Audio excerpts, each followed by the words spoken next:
ಈ ಒಂದು ಪೋಕ್ಸೋ ಕೇಸಿಗೆ ಸಂಬಂಧಪಟ್ಟಂತೆ ಒಂದು ಕಡೆ ಬಿ ರಿಪೋರ್ಟ್ ಕೂಡ ಸಲ್ಲಿಕೆ ಆಗಿರುವಂತದ್ದು, ಅದರ ಜೊತೆಗೆ ದೂರುದಾರರು ಕೂಡ ಕೇಸನ್ನು ವಾಪಸ್ ತೆಗೆದುಕೊಳ್ತೇವೆ ಅನ್ನುವಂತ ಮಾತನ್ನು ಹೇಳಿರುವಂತದ್ದು. ನಮ್ಮ ಜೊತೆಗೆ ಖುದ್ದು ನಗರ ಪೊಲೀಸ್ ಆಯುಕ್ತರಾದಂತಹ ಎಡಾ ಮಾರ್ಟಿನ್ ಅವರೇ ಇದ್ದಾರೆ, ಅವ್ರನ್ನ ಮಾತಾಡಿಸ್ತಾ ಹೋಗ್ತೇನೆ. ಸರಿಗೆ ಈ ಒಂದು ಪ್ರಕರಣಕ್ಕೆ ಸಂಬಂಧಪಟ್ಟಂತೆ ಒಂದು ಕಡೆ ದೂರುದಾರರು ಕೇಸ್ ವಾಪಸ್ ತಗೋತೇನೆ ಎಂದಿದ್ದಾರೆ, ಇನ್ನೊಂದು ಕಡೆ ಪೋಕ್ಸೋ ಕೇಸಿಗೆ ಸಂಬಂಧಪಟ್ಟಂತೆ ಬಿ ರಿಪೋರ್ಟ್ ಕೂಡ ಆಗಿರುವಂತದ್ದು, ಏನೇನಾಗಿದೆ ಸರ್? ಈಗ ಅದು ಪೋಸ್ಕೋ ಕೇಸ್ ಅದು ಮೊನ್ನೆ ರಿಜಿಸ್ಟರ್ಡ್ ಆಗಿದೆ.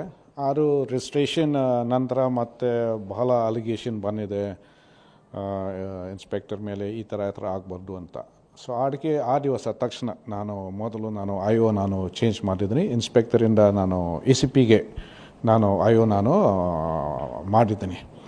ಈಗ ನನ್ನ ಗಮನ ಒಂದು ಸುದ್ದಿ ಬಂದಿದೆ, ಆ ಫ್ಯಾಮಿಲಿ ಕಡೆಯಿಂದ ಕೂಡ ಅದು ನಮಗೆ ಕೇಸ್ ಬೇರೆ ಅಂತ, ನಾವು ಕೇಸ್ ವಾಪಸ್ ತಗೊಳ್ತೀವಿ ಅಂತ, ಮತ್ತು ಈ ಥರ ಜಗಳ ಅದು ಎಲ್ಲ ನಮಗೆ ಬೇರೆ ಅಂತ, ನಾವೆಲ್ಲ ಒಂದು ಇದ್ವಿ ಅಂತ ಒಂದು ವಿಡಿಯೋ ಇದೆಯಂತೆ ನನಗೆ ಸುದ್ದಿ ಬಂದಿದೆ. ಅದಕ್ಕೆ ನಾನು ACPಗೆ ಇನ್ಸ್ಟ್ರಕ್ಷನ್ ಕೊಟ್ಟಿದ್ದೀನಿ.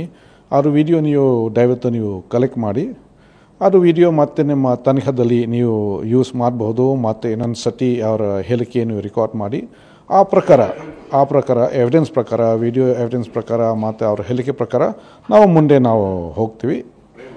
ಸರ್, ಈಗ ಇದರಲ್ಲಿ ಏನು CPI ಇದ್ರಲ್ಲ, ಅವ್ರನ್ನ ನೀವು ವರ್ಗಾವಣೆ ಮಾಡಿದ್ದೀರಿ, ಅವ್ರನ್ನ ಸಸ್ಪೆಂಡ್ ಮಾಡ್ಬೇಕನ್ನುವಂಥ ಡಿಮ್ಯಾಂಡ್ ಕೂಡ ಕೇಳಿಬರ್ತದೆ. ಈಗ ಸದ್ಯಕ್ಕೆ ವರ್ಗಾವಣೆ ಮಾಡಿದ್ದೀನಿ, ಅವರ ಬದಲು ಇನ್ನೊಬ್ಬರು ಆಫೀಸರ್ ಹಾಕಿದ್ದೀನಿ. ಈಗ ಅವರ ಲೂಪ ಬಗ್ಗೆ ಅದು ಸಸ್ಪೆನ್ಷನ್ ಮುಂಚೆ ಸ್ವಲ್ಪ ಎನ್ಕ್ವೈರಿ ಮಾಡಬೇಕು. ಈಗ ಆಲ್ರೆಡಿ ರೂಲ್ 7 ಅವರಿಗೆ ಇಶ್ಯೂ ಮಾಡಿದ್ದೀನಿ, ಮತ್ತು ಒಂದು ಎನ್ಕ್ವೈರಿ ಕೂಡ ಈಗ ಶುರು ಆಗ್ತಾ ಇದೆ.